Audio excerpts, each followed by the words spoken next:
승리의 여신 니케 3주년 이벤트 갓데스 폴. 스토리 맛집이라 불리는 니케의 고점을 다시 한번 갱신하며 흩어져 있던 이야기들을 한데 모아낸 실로 엄청난 서사였습니다.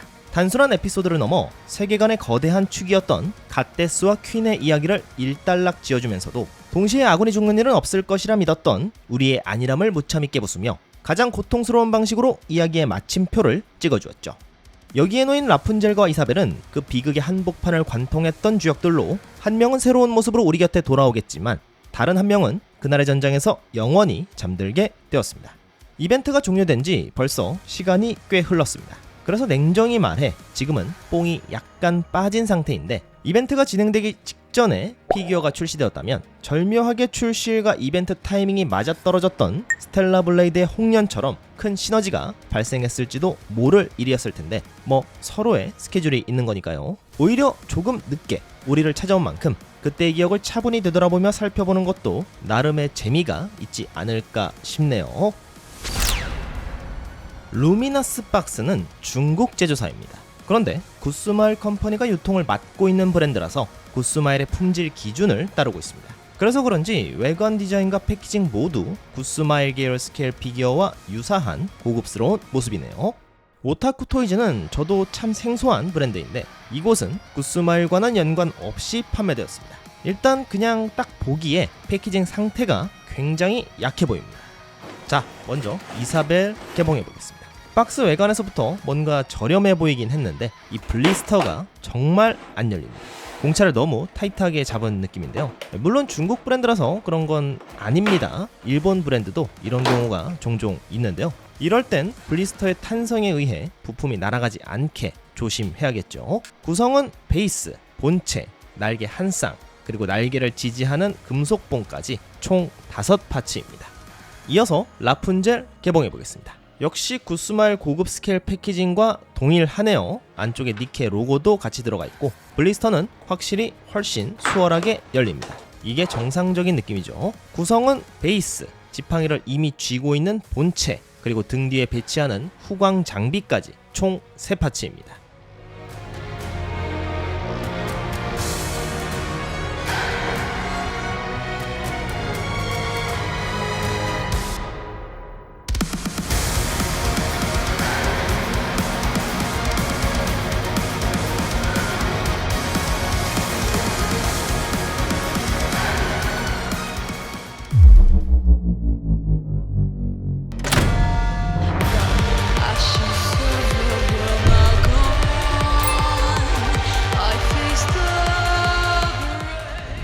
갓데스 스쿼드였던 성녀와 승리의 여신이 될 수 있었을지도 모를 하늘의 추적자, 파이오니아 스쿼드의 라푼젤과 인헤르트 스쿼드의 이사벨. 기본 일러스트를 입체화한 피규어로 흰색과 보라색으로 전혀 다른 분위기가 느껴지지만 내면의 성향은 묘하게 뒤틀려 있는 두 캐릭터죠. 흥미로운 건 슈트 외형에 담긴 기계적인 디자인에서도 왠지 모르게 닮은 구석이 엿보인다는 점입니다.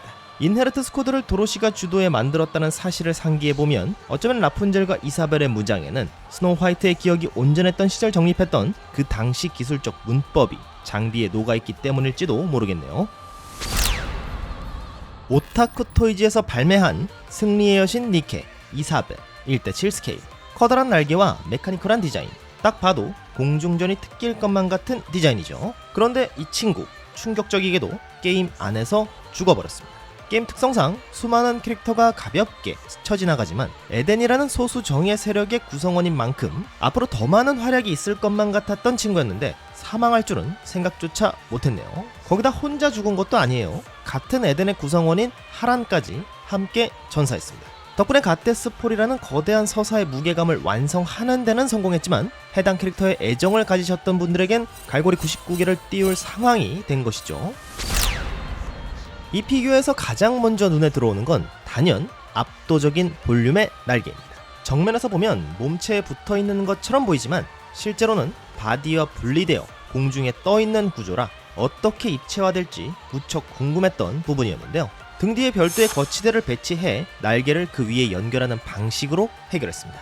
기계적인 프레임과 외장 디테일은 단연 압권이었고 무엇보다 에너지 윙이 클리어 파츠로 제작된 것이 킥이었는데 이 클리어 파츠 표면에 도강판처럼 패턴이 들어가 있어서 약한 조명만으로도 빛을 머금은 듯한 느낌을 만들어줘서 시각적인 만족도가 상당했습니다.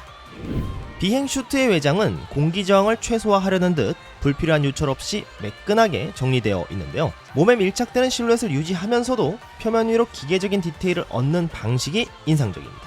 특히 넓은 면적에 표현된 카본 파이버 패턴이 눈에 띄는데, 가볍고 단단한 소재로 알려진 만큼 비행 니켈이라는 설정에 확실한 설득력을 부여하는 느낌이라 리얼리티와 재치를 동시에 잡아낸 영리한 디자인이었습니다. 온화한 표정이 자연스럽게 드러난 얼굴, 어색함 없이 느낌이 참 좋네요.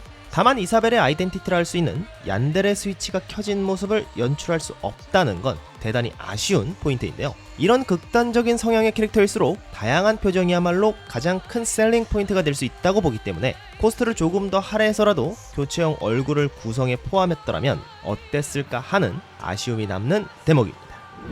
표정 연출의 아쉬움과는 별개로 헤드 조형 자체는 상당히 잘 만들어져 있습니다. 앞부분만 말이죠. 악마의 뿔을 연상시키는 헤드기어와 샤프하게 표현된 머리카락, 여기에 손으로 머리를 만지는 디테일까지 얼굴 주위의 영역은 확실히 공을 들인 흔적이 느껴집니다. 반면 뒷머리는 상대적으로 조형 밀도가 급격히 떨어지는데요. 음영 도색도 뭔가 이상합니다.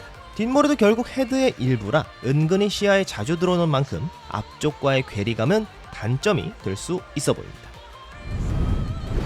오타쿠 토이즈의 이사벨, 아쉬운 부분이 분명 존재합니다. 날개 회전축의 미묘한 헐거움이나 거치대 투명 파츠 흠집 등은 불량으로 느껴질 정도였죠. 거기에 별로 고민하지 않고 만들어낸 것 같은 베이스 디자인도 문제인데, 특히 본체와 연결 부위의 금속봉을 가리기 위함이었는지 사용된 검은 파츠가 발의 형태를 왜곡하는 모습까지 별로였습니다. 날개 볼륨 특성상 전시 공간을 꽤 많이 요구한다는 점도 감수해야 할 부분이고요. 여러 부분에서 제조사의 양산 경험치가 부족하다는 모습이 보이는 건 부정할 수 없지만, 메카닉 슈트와 에너지 윙이 만들어내는 조형적 쾌감은 확실한 강점인 데다 스토리상 장렬히 전사한 캐릭터인 만큼 앞으로 더 이상의 입체화가 되지 않을 가능성이 있기 때문에 이사벨을 애정하셨던 분들에게는 건너뛰기 어려운 피규어 라고 포장하고 싶은데, 이게 죽어버렸으니 다 무슨 소용일까요?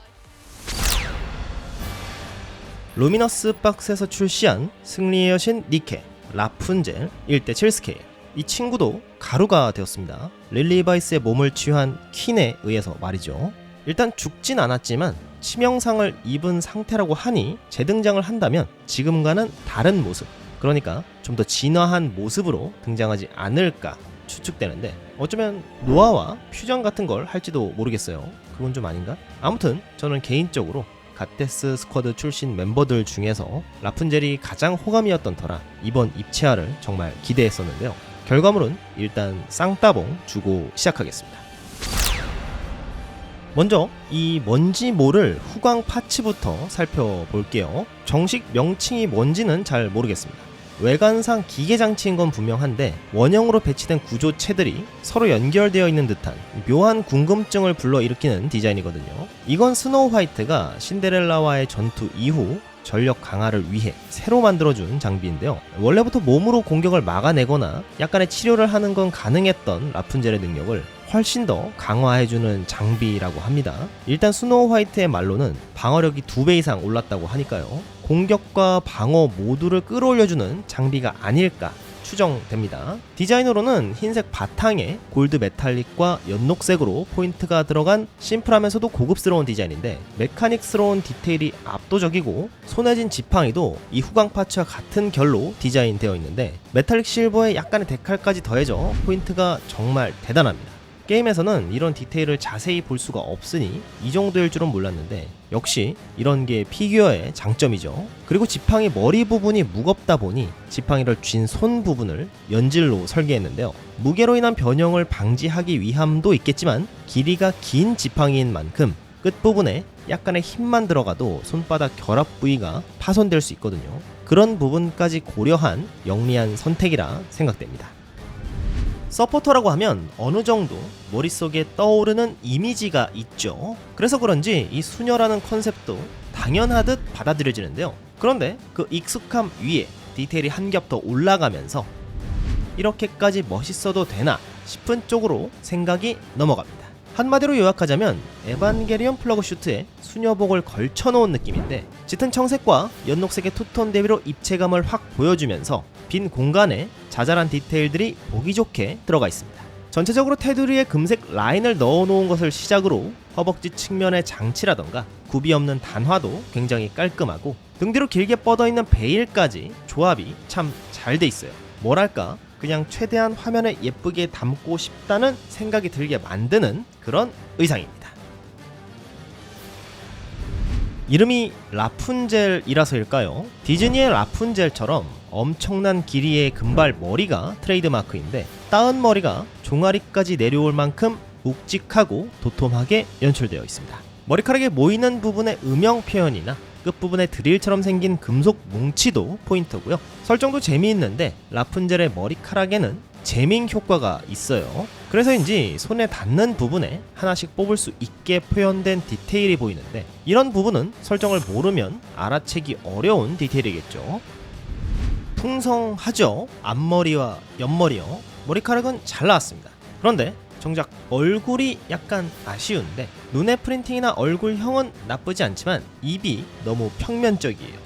보통 입 안에 공간을 만들어서 벌린 입을 입체적으로 표현하는데 그 공간이 없다 보니 측면에서는 아쉬운 모습을 보여주네요. 설마 원가 절감을 얼굴에서 한 건가 그런 생각이 들 정도로 요즘에는 다 하는 작업이거든요. 베이스도 뭔가 있었을 것 같은데 없어요. 평면적입니다. 원래 여기에 프린팅이나 추가 가공 같은 게 예정되어 있었을 것 같은데 이렇게 만든 걸 보면 원가 절감을 당한 게 맞는 것 같아요. 보통 제일 먼저 칼질 당하는 게 베이스거든요. 그래도 정말 잘 나왔어요. 20만원 초반대 피규어 치고는 굉장히 밀도 있는 모습이고 의상도 멋지잖아요. 저는 이 친구 강력 추천하겠습니다. 오늘은 이렇게 이사벨과 라푼젤을 살펴봤습니다. 너무 오랜만의 영상이라 동시에 살펴봤는데 앞에서 너무 말을 많이 해서 지금 마무리 멘트로 할 이야기가 딱히 생각이 안 나네요. 다음 영상은 아마 모더니아가 될 것 같습니다. 오늘 영상은 여기까지. 시청 감사합니다. 그럼 가보겠습니다. 은덕이었습니다.